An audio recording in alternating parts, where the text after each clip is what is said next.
আসসালামু আলাইকুম প্রিয় শিক্ষার্থীরা, আজকে আমরা আলোচনা করব হার্টের একটা গুরুত্বপূর্ণ অংশ arch of the aorta. Aorta কথাটি শুনেই তোমরা বুঝে ফেলেছো, অ্যাওর্টা মানেই কিন্তু মহাধমনী। ধমনী অক্সিজেন পরিবহন করে, সো মহাধমনী কিন্তু আমাদের সমগ্র দেহে অক্সিজেনটা সাপ্লাই দিচ্ছে। সো আসলে সে কীভাবে সাপ্লাই দিচ্ছে সেটি আমরা আজকে একটু দেখার চেষ্টা করি, বা অ্যাওর্টার ব্রাঞ্চগুলো নিয়ে একটু আলোচনা করার চেষ্টা করি। দেখো, আমি যেভাবে দাঁড়িয়ে আছি ঠিক সেভাবেই কিন্তু এই যে হার্ট, সো আমার এ পাশের অংশ রাইট অ্যান্ড এ পাশের অংশ লেফট। সো এর এ পাশের অংশ রাইট, এ পাশের অংশ লেফট। দেখো, এই যে অ্যাওর্টাটি বা মহাধমনীটি উৎপন্ন হয় কিন্তু লেফট ভেন্ট্রিকল দিয়ে। তাহলে লেফট ভেন্ট্রিকল দিয়ে কিন্তু অ্যাওর্টা উৎপন্ন হলো। আমি একটু যদি চিত্র আঁকাই, হার্টের যে চারটা প্রকোষ্ঠ আছে এর মধ্যে হচ্ছে লেফট ভেন্ট্রিকল, এইখান থেকে কিন্তু অ্যাওর্টাটি উৎপন্ন হবে।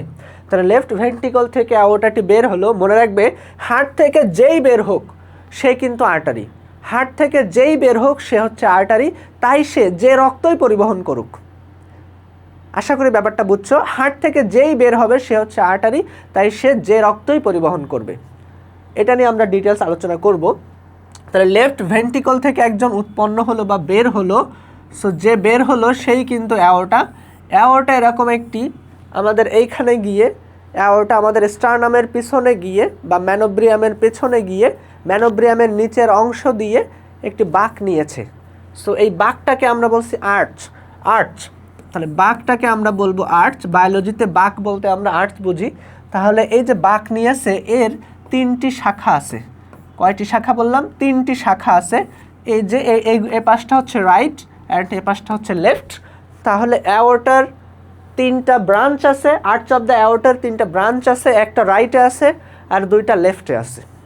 সহজে মনে রাখবে বিসিএস। তাহলে অ্যাওর্টার যে তিনটা ব্রাঞ্চ এটাকে আমরা মনে রাখবো বিসিএস দিয়ে। বি দিয়ে হচ্ছে ব্রাকিওসেফালিক ট্রাঙ্ক বা রাইট ব্রাকিওসেফালিক ট্রাঙ্ক। এখানে রাইট বলার দরকার নেই যেহেতু ব্রাকিওসেফালিক ট্রাঙ্ক একটাই। Left common carotid artery, left subclavian artery. তোমাদের শুনতে একটু কষ্ট হচ্ছে বা মনে হচ্ছে এটা কঠিন একটা বিষয়, তোমরা একবার একটু বুঝে নাও, আশা করি সহজ লাগবে। এই টপিকটা কিন্তু মেডিকেলে আসছে, এখান থেকে একটা প্রশ্ন, এবং এই প্রশ্নটা কিন্তু যারা পারবে তারাই কিন্তু এগিয়ে থাকবে। আর একটা ব্যাপার হচ্ছে, এই টপিকটা যদি তুমি একটু না পড়ে যাও তাহলে কিন্তু ব্যারো রিসেপ্টরের মেকানিজম তোমার বুঝতে কষ্ট হবে। আমরা হুটহাট করে বলবো যে আর্চ অফ দ্য অ্যাওর্টাতে একটি ব্যারো রিসেপ্টর পাওয়া যায়, ক্যারোটিডে পাওয়া যায়, তখন তুমি কিন্তু বলবে যে এগুলো আবার কোথা থেকে আসলো, তাই না? সো এই টপিকটা আমাদের বোঝা অতি জরুরি। তাহলে আমরা বললাম আর্চ অফ দ্য অ্যাওর্টা তিনটা ব্রাঞ্চ আছে, একটা হচ্ছে brachiocephalic trunk, left common carotid artery, left subclavian artery. Carotid মানে এটা গলা বোঝাচ্ছে কিন্তু। আর্চ অফ দ্য অ্যাওর্টার ব্রাঞ্চটা রাইটটা, এই লেফট কমন ক্যারোটিড আর্টারিটা কিন্তু এপাশে চলে গিয়েছে। লেফট সাবক্লেভিয়ান, ক্লাভিকল আমরা জানি এটা হচ্ছে আমাদের ক্লাভিকল। ছেলেদের ক্ষেত্রে বলা হয় কলার বোন, মেয়েদের ক্ষেত্রে বলা হয় বিউটি বোন। ক্লাভিকলের নিচ দিয়ে কিন্তু এই সাবক্লেভিয়ান আর্টারিটা চলে গিয়েছে। তাহলে সাবক্লেভিয়ান, সাব মানে নিচে, ক্লেভিয়ান মানে এখানে ক্লাভিকলকে বোঝানো হয়েছে। তাহলে ক্লাভিকলের নিচ দিয়ে গেল সাবক্লেভিয়ান, গলা দিয়ে গেল ক্যারোটিড। যেহেতু লেফট ক্যারোটিড আর্টারি বা লেফট কমন ক্যারোটিড আর্টারি, আরেকটা বললাম লেফট সাবক্লেভিয়ান আর্টারি, তাহলে নিশ্চয়ই এদের রাইট একটা পার্টও থাকবে, তাই না? হ্যাঁ, রাইট একটা পার্টও আছে। দেখো, এই যে আমরা বললাম ব্রাকিওসেফালিক ট্রাঙ্ক, এটিও আবার দুটি ভাগে বিভক্ত। এটিকেও আমরা বলবো বিসিএস। তাহলে brachiocephalic trunk, right common carotid artery, right subclavian artery. আমি একটু লিখে দেই। তাহলে আর্চ অফ দ্য অ্যাওর্টা এর বাংলা হচ্ছে অ্যাওর্টার বাঁক। বি দিয়ে আমরা বোঝালাম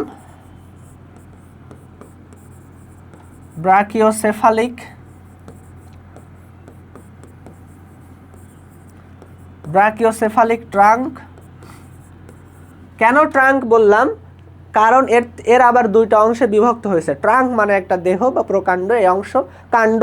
সো এর থেকে দুইটা অংশে বিভক্ত হয়েছে, শাখায় বিভক্ত হয়ে গেছে, তাই ওই অংশটাকে আমরা বললাম কাণ্ড। তাহলে ব্রাকিওসেফালিক ট্রাঙ্ক। সি দিয়ে আমরা বলছি কমন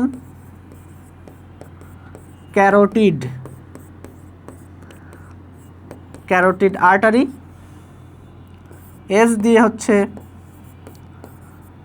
সাবক্লেভিয়ান আর্টারি।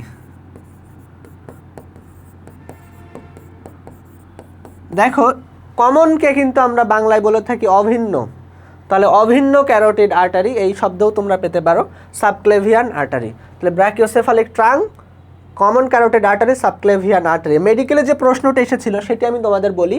মেডিকেলে প্রশ্ন এসেছিল নিচের কোনটি আর্চ অফ দ্য অ্যাওর্টার শাখা নয়। তাহলে আর্চ অফ দি অ্যাওর্টার শাখা নয় কোনটি? অপশানে ছিল কিন্তু left common carotid artery, brachiocephalic trunk, right common carotid artery, left subclavian artery. তাহলে কি হবে উত্তর?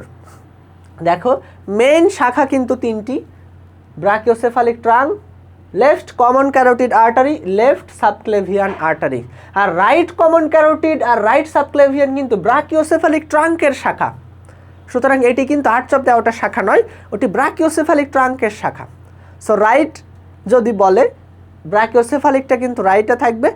এর আবার দুইটা পার্ট আছে, right common carotid and right subclavian artery. এরা আর্চ অফ দ্য অ্যাওর্টার শাখা নয়, এরা ব্র্যাকিওসেফালিক ট্রাঙ্কের শাখা।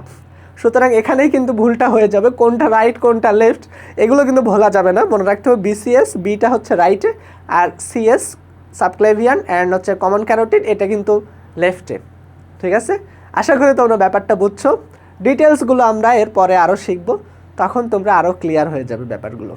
সো এটাই ছিল আজকের। So arch of the aorta যেন আর কখনো ভুল না হয়। আচ্ছা আমরা একটু চিত্র দেখে নেই মাঝে। চিত্র, এই কিন্তু সেই আমাদের আর্চ অফ দ্য অ্যাওর্টা, বা এখানে বলা হয়েছে অ্যাওর্টিক আর্চ। এই কিন্তু সেই আর্চ অফ দ্য অ্যাওর্টা, তোমরা দেখতে পাচ্ছ কি না? এটাই কিন্তু সেই arch of the aorta. Arch of the অ্যাওর্টার মধ্যে এই শাখাটাকে আমরা কিন্তু বলছি ব্র্যাকিওসেফালিক ট্রাঙ্ক। দেখো এটি কিন্তু একটু মোটু, তাহলে ব্র্যাকিওসেফালিক ট্রাঙ্ক এটা কিন্তু আবার দুইটা অংশে বিভক্ত হয়ে গিয়েছে। একটা হচ্ছে, তাহলে এটা আমরা বলি BCS, BCS brachiocephalic trunk, left common carotid artery, left subclavian artery. আর এই যে ব্র্যাকিওসেফালিক ট্রাঙ্ক এটি আবার দুটি খণ্ডে বিভক্ত হয়ে গিয়েছে। সো এটাকেও আমরা বলছি BCS, right common carotid artery, right subclavian artery. এখান থেকে আমরা দুইটা অংশ করি, এগুলো হচ্ছে রাইট, এগুলো হচ্ছে লেফট। তাহলে brachiocephalic trunk, right common carotid artery ডান পাশের গলার উপর দিয়ে চলে গেল, আর হচ্ছে রাইট সাবক্লেভিয়ান আর্টারি ক্লাভিকলের নিচ দিয়ে চলে আসলো। লেফটের ক্ষেত্রে কি হলো? লেফট কমন ক্যারোটিড আর্টারি এটা উপরে চলে গেল, লেফট সাবক্লেভিয়ান আর্টারি গলার নিচে দিয়ে চলে আসলো, এই ক্লাভিকলের নিচে দিয়ে চলে আসলো। ক্লাভিকলকে কিন্তু আমরা ছেলেরা দেখো কলার পরে এই জায়গায় ক্লাভিকলে, সো এটাকে আমরা বলি কলার বোন, মেয়েদের ক্ষেত্রে আমরা এটাকে বলি বিউটি বোন। বিউটি বোন কেন অন্য ক্লাসে আলোচনা হবে। যাই হোক, মোটামুটি আশা করি তোমরা ব্যাপারটি বুঝছো। এটাই কিন্তু সেই আর্চ অফ দ্য অ্যাওর্টা। অ্যাওর্টার এখানে একটি দেখো কপাটিকা আছে, কপাটিকা মানে দরজা, ভালভ। তাহলে অ্যাওর্টার এখানে একটা কপাটিকা আছে, এই কপাটিকাটার নামটি কিন্তু অ্যাওর্টিক সেমিলুনার কপাটিকা। অ্যাওর্টিক সেমিলুনার কপাটিকা, সেমিলুনার, সেমিলুনার এই কথাটি কিন্তু তোমরা অনেকবার শুনেছ। সেমি মানে কিন্তু হাফ, সেমিফাইনাল মানে কিন্তু হাফ ফাইনাল। তাহলে লুনার, লুনার এটি হচ্ছে ল্যাটিন অ্যাডজেক্টিভ। লুনার একটি ল্যাটিন অ্যাডজেক্টিভ। যারা ইংরেজি ভালো পড়াশোনা করো তারা কিন্তু এটা জানো যে লুনার মানে হচ্ছে ল্যাটিন অ্যাডজেক্টিভ, চাঁদ না কিন্তু চাঁদের মতো। ওকে, সো লুনার একটি ল্যাটিন অবজেক্টিভ, এটা চাঁদের মতো বোঝাচ্ছে। তাহলে অর্ধচন্দ্রাকৃতি কপাটিকা, সেমি লুনার কপাটিকা। ওকে, আশা করি ব্যাপারটা বুঝছো যে সেমি লুনার কপাটিকা বা অর্ধচন্দ্রাকৃতি কপাটিকা এটি কোথায় থাকলো? অ্যাওর্টার মুখে থাকলো, অ্যাওর্টিক সেমিলুনার কপাটিকা। অ্যাওর্টিক সেমিলুনার কপাটিকা, এর পাশ দিয়ে তোমার রক্ত গেল, অক্সিজেনযুক্ত রক্ত এখানে যাবে, অক্সিজেনযুক্ত রক্ত গেল এখানে গেল, গিয়ে brachycephalic trunk, left common carotid, left subclavian এটা দিয়ে রক্ত চলে গেল সমগ্র দেহে। ঠিক আছে, সো এটাই ছিল আমাদের আর্চ অফ দ্য অ্যাওর্টা। যারা এটা তুলতে পারো না একটু তুলে নাও। বি দিয়ে ব্র্যাকিওসেফালিক ট্রাঙ্ক, ট্রাঙ্ক কেন বললাম? কারণ এটি আরও দুইটা পার্টে বিভক্ত হবে। একটা হচ্ছে right common carotid, right subclavian, আর সি দিয়ে হচ্ছে common carotid artery, subclavian artery. Okay, thank you.